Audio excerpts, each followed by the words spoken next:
Man, thank you. Alright guys, 2020 150 XCW. Sorry about some of the other videos. I accidentally had the GoPro in linear mode instead of in super view. Ticked off about that. So right off the bat, I like this thing.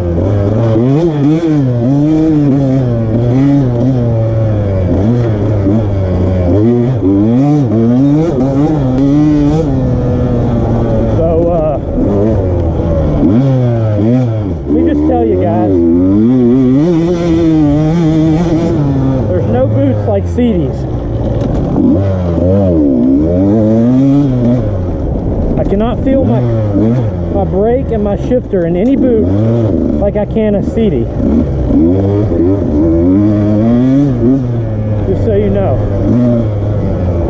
Alright, so I like this thing.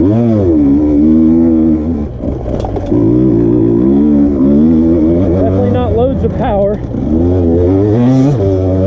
for me. But if you shift this thing a lot, even if you're a bigger guy, it'll do everything you need it to do.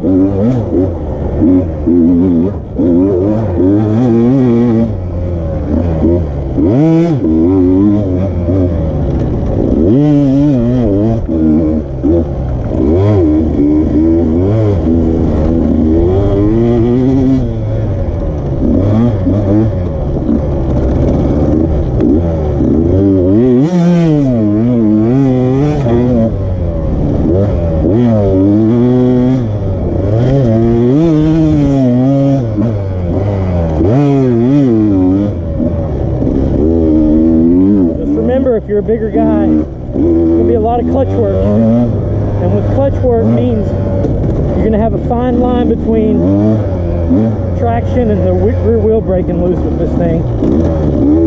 Feels super nimble though, but not enough extra more nimble where I see any reason to buy it over 250. Especially if you want the most for your money. Just the longevity of the 250 is a huge plus. I do like this bike.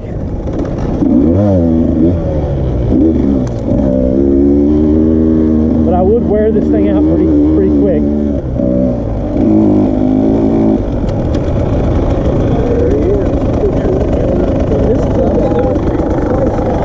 Thank you, sir. Yes, sir. Alright guys, 150 XCW. If you are a beginner or if you're 150 pounds or less, probably going to be a great bike for you.